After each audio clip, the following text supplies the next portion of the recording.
Hi అందరికీ. ఈరోజు మనం ఏఐ డిజిటల్ మార్కెటింగ్ ప్రపంచంలో ఏం జరుగుతుందో కొంచెం లోతుగా చూద్దాము. మన దగ్గర లేటెస్ట్ రిపోర్ట్స్, కొన్ని ప్రెస్ రిలీజులు, టెక్ న్యూస్ ఉన్నాయి.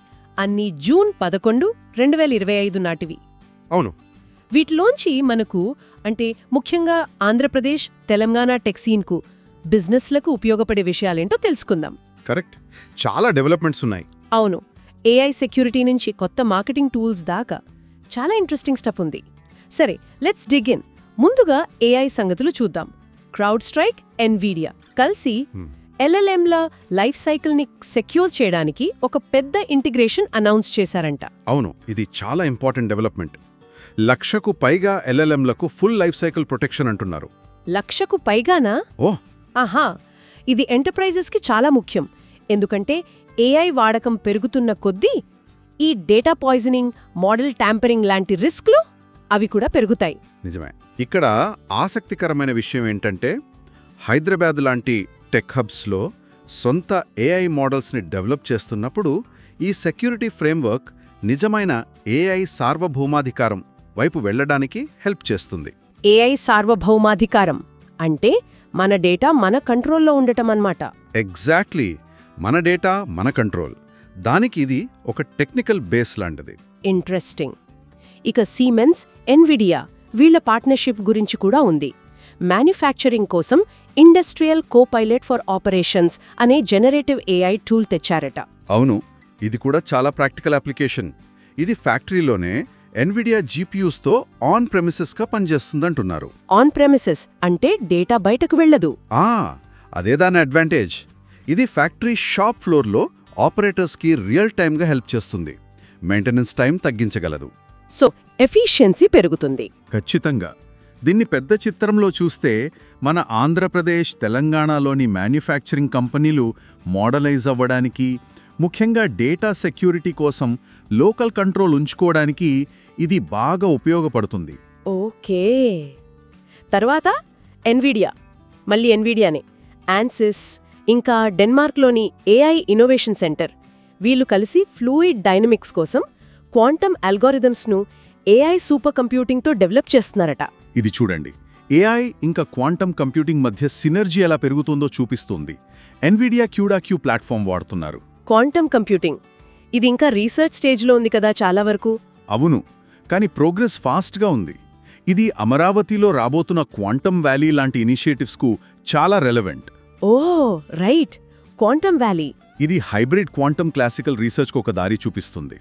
ఫ్యూచర్లో ఇన్నోవేషన్కు ఇది కీలకం కావచ్చు. బాగుంది. ఇంకో విషయం, ఆర్ఎస్ఎం సర్వే ప్రకారం యుఎస్, కెనడాలోని మిడిల్ మార్కెట్ కంపెనీల్లో చాలా ఎక్కువ శాతం, 91% జెనరేటివ్ ఏఐ వాడుతున్నాయట. అవును, అది పెద్ద నంబర్. మెయిన్గా text generation, work flow automation కోసం అంటున్నారు. నిజమే, అడాప్షన్ అయితే బానే ఉంది. కానీ అదే సర్వేలో 92% కంపెనీలు ఇంప్లిమెంటేషన్లో కొన్ని ఛాలెంజెస్ ఫేస్ చేస్తున్నాయి. అంటే డేటా క్వాలిటీ, స్కిల్ గ్యాప్స్ లాంటివి. అంటే వాడాలనుంది కానీ వాడటం అంత ఈజీ కాదన్నమాట. కరెక్ట్. ఇది మన తెలుగు రాష్ట్రాల్లోని ఎంఎస్ఎంఈలకు జనరేటివ్ ఏఐ పొటెన్షియల్ను చూపిస్తున్న ఇక్కడి సవాల్ను కూడా గుర్తు చేస్తుంది. లోకల్ ఐటీ కంపెనీలకు మాత్రం ఇక్కడ మంచి ఆపర్చునిటీ ఉంది. ఈ గ్యాప్స్ని ఫిల్ చేయడంలో వాళ్ళు హెల్ప్ చేయొచ్చు. Right point. చివరిగా ఏఐలో Trump administration AI czar David Sacks ఏఐపై లైట్ టచ్ రెగ్యులేషన్ ఉండాలంటున్నారు. ఆహా, ఇది కొంచెం కాంట్రవర్షియల్ టాపిక్. ఆయన రాష్ట్రాల ఏఐ చట్టాలపై 10 ఏళ్ల మొరటోరియం కూడా ప్రపోజ్ చేశారు. దీని ప్రభావం మనపై ఎలా ఉండొచ్చు? హైదరాబాద్లోని ఐటీ కంపెనీలు, మన పాలసీ మేకర్స్ దీన్ని జాగ్రత్తగా గమనించాలి. ఎందుకంటే ఇది ఇంటర్నేషనల్ కొలాబరేషన్స్, ఎక్స్పోర్ట్ కంట్రోల్స్ను ఎఫెక్ట్ చేయొచ్చు. ఓకే, సో అది ఏఐ సైడ్. ఇప్పుడు కొంచెం డిజిటల్ మార్కెటింగ్ వైపు చూద్దాం. గూగుల్ తన సర్చ్ అల్మారథంలో ఏఐతో కంటెంట్ ఇవాల్యుయేషన్ను ఇంకా మెరుగుపరుస్తోందట. అవును, ముఖ్యంగా ఈఈఏటీ సిగ్నల్స్కి ఇంపార్టెన్స్ పెరిగింది అంటున్నారు. ఈఈఏటీ అంటే ఎక్స్పర్టీజ్, ఎక్స్పీరియన్స్, అథారిటేటివ్నెస్, ట్రస్ట్వర్దినెస్. కరెక్ట్. దీనికి మార్కెటర్స్ ఏం చేయాలంటే హై క్వాలిటీ, అధికారిక అంటే అథారిటేటివ్, ఇంకా హెల్ప్ఫుల్ కంటెంట్ పై ఫోకస్ పెట్టాలి. అంతేకాకుండా mobile optimisation, core web vitals లాంటి టెక్నికల్ అంశాలు, ఎథికల్ ఎస్ఈఓ కూడా ఇప్పుడు చాలా ముఖ్యం. మన లోకల్ వ్యాపారాలు కూడా. స్థానిక అవసరాలకు తగ్గట్టు తెలుగులో కూడా మంచి క్వాలిటీ కంటెంట్ ఇవ్వడం కీలకం. యూజర్ ఏం వెతుకుతున్నాడో అర్థం చేసుకోవాలి. Right, user intent. తర్వాత మెటా వాళ్ళు ఎడిట్స్ ఫీచర్ ఇంకా మెటా ఏఐ యాప్లో ఏఐతో వీడియోలను రీస్టైల్ చేసే టూల్స్ తెచ్చారట.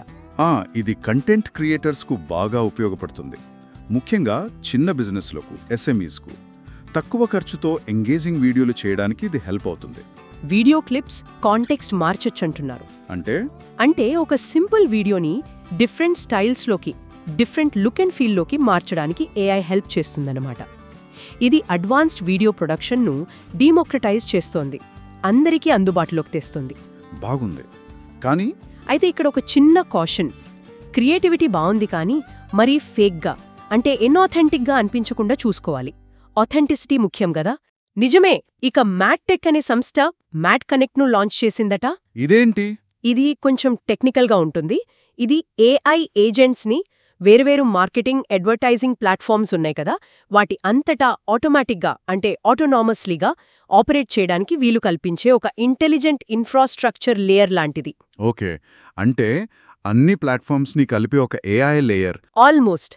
ఇది ఎల్ఎల్ఎమ్స్ని, Amazon Bedrock, OpenAI, Google Gemini లాంటి వాటిని ఇంటెలిజెంట్ ఏజెంట్స్గా మారుస్తుంది. దీనివల్ల డేటా వేర్వేరు చోట్ల ఉండడం, డేటా సైలోస్ తగ్గుతుంది. క్యాంపెయిన్స్ని మేనేజ్ చేయడం ఈజీ అవుతుంది. ఇది ఎవరికెక్కువ ఉపయోగం? ప్రస్తుతానికైతే హైదరాబాద్లోని పెద్ద టెక్ కంపెనీలకు, ఫాస్ట్గా గ్రో అవుతున్న బిజినెస్లకు ఇది బాగా హెల్ప్ అవ్వచ్చు. బహుశా ఫ్యూచర్లో చిన్న కంపెనీలకు కూడా ఇలాంటి సొల్యూషన్స్ అందుబాటులోకి రావచ్చు. సందర్భాల్లో సీసీపీఏ అనే చట్టం కింద వచ్చే కేసుల నుండి మినహాయించడానికి ట్రై చేస్తోందట. ఇది యుఎస్ క్లయింట్స్తో పనిచేసే మన హైదరాబాద్ ఐటీఈఎస్, బీపీఓ కంపెనీలకి చాలా చాలా రెలవెంట్. అవునా? ఎలా? ఎందుకంటే వాళ్ళు యుఎస్ కస్టమర్ డేటాతో డీల్ చేస్తారు కదా. సీసీపీఏ లాంటి ప్రస్తుత చట్టాలకి కంప్లైంట్గా ఉండడం చాలా ఇంపార్టెంట్. ఈ ఎస్బీ 690 కమర్షియల్ బిజినెస్ పర్పస్ ఎక్సెప్షన్ని ప్రవేశపెట్టాలని చూస్తోంది. ఇక్కడ మనం ఆలోచించాల్సిన విషయం ఏంటంటే, ఇండియాలో కూడా డేటా ప్రొటెక్షన్ యాక్ట్ వచ్చింది కదా, దానికి ఇదొక లెసన్ కావచ్చు. ఈ బిల్లు చట్టమయ్యేలోపు సీసీపీఏ క్లెయిమ్స్ పెరుగుతాయనంటున్నారు. సో కంపెనీలు జాగ్రత్తగా ఉండాలి, కంప్లైన్స్ మీద ఫోకస్ పెట్టాలి. చాలా జాగ్రత్తగా ఉండాల్సిన విషయం ఇది. ఓకే, చివరిగా టిక్టాక్ వాళ్ళు తమ ప్లాట్ఫామ్లో యాడ్ క్యాంపెయిన్ల కార్బన్ ఎమిషన్స్ను కొల్చుకునే ఫీచర్ తెస్తోందట. ఇది ఇంట్రెస్టింగ్ మూవ్. డిజిటల్ యాడ్స్లో కూడా సస్టైనబిలిటీపై ఫోకస్ పెరుగుతోందని చూపిస్తుంది. యాడ్స్కి కార్బన్ ఎమిషన్స్ ఉంటాయా? ఉంటాయి. డేటా సెంటర్స్, నెట్వర్క్ ట్రాన్స్ఫర్, వీటన్నిటికీ ఎనర్జీ కావాలి కదా. సో ఈఎస్జీ కమిట్మెంట్స్ ఉన్న బ్రాండ్లకి, పర్యావరణ స్పృహ ఉన్న కస్టమర్లను ఆకర్షించాలనుకునే వారికి ఇది హెల్ప్ అవుతుంది. ఇది మన లోకల్ బ్రాండ్స్కి కూడా ఉపయోగపడుతుందా? తప్పకుండా.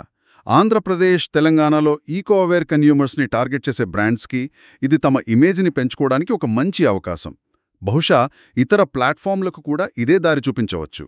ఆల్రైట్, సో ఇదంతా చూస్తే ఏమర్థమవుతోంది? ఏఐ, డిజిటల్ మార్కెటింగ్ ఫీల్డ్స్ నిజంగా రాకెట్ స్పీడ్లో మారుతున్నాయి. అవును, చాలా డైనమిక్గా ఉంది. Security, automation, user experience, regulation, ఇప్పుడు సస్టైనబిలిటీ కూడా, ఇవన్నీ ఇప్పుడు చాలా క్రిటికల్ ఫ్యాక్టర్స్గా మారాయి. కరెక్ట్. అన్నిటినీ కలిపి చూడాలి. చివరిగా ఒక ఆలోచన రేకెత్తించే ప్రశ్నతో ముగిద్దాం. ఈ టెక్నాలజీస్ అన్నీ ఇలా కలిసిపోతున్నప్పుడు ఏఐ ఏజెంట్లే పూర్తిగా మార్కెటింగ్ పనులను, క్యాంపెయిన్స్ని నడిపించే రోజు అది ఎంత దూరంలో ఉంది అంటారు? మంచి ప్రశ్న. అది వస్తే దాని ఇంపాక్ట్ ఎలా ఉండొచ్చు? దీని గురించి ఆలోచించండి. తప్పకుండా. ఈ విశ్లేషణలో మాతో పాటు ఉన్నందుకు థ్యాంక్స్. నెక్స్ట్ టైం మళ్ళీ కలుద్దాం.